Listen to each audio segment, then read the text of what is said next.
তুমি জানো কি, একজন সাধারণ মানুষ প্রতিদিন প্রায় 7 ঘন্টা একদমই নষ্ট করে ফেলে।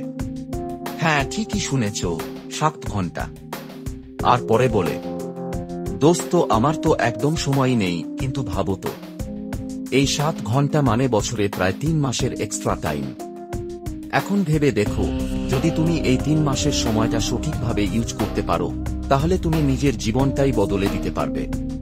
তাই আজ আমি বলবো 5টা প্র্যাকটিক্যাল টাইম ম্যানেজমেন্ট হ্যাক, যা তোমার পুরো দিনটাকে কন্ট্রোলে আনবে। নম্বর 1, ক্যাপচার আর ইন্টারোগেট। সব কাজ, ছোট বড়, এক জায়গায় লিখে ফেলো। এতে মাথা হালকা হবে, চিন্তা কমবে। তারপর নিজেকে জিজ্ঞেস করো, এই কাজটা আজ না করলে 1 মাস পরে কি হবে।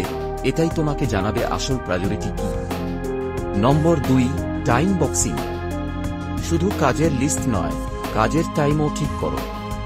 সকাল 7টা থেকে 8টা পড়া, 8টা থেকে 8:30 ব্রেকফাস্ট। রুল হলো, তুমি যত সময় দেবে, কাজ ঠিক ততটাই নেবে।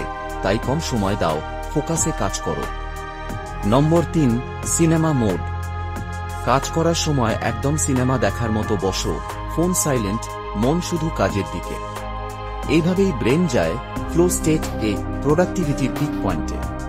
নম্বর 4, don't think, just do.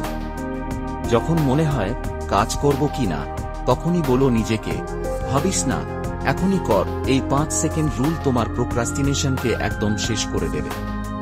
R number 5, dedicated days. প্রতিদিনের একটা থিম রাখো।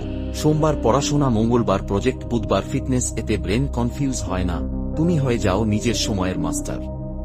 তাই মনে রাখো, সময় নষ্ট করো না, নিজের সময়টা ডিজাইন করো। এটাই তোমার টাইম টু লেভেল আপ।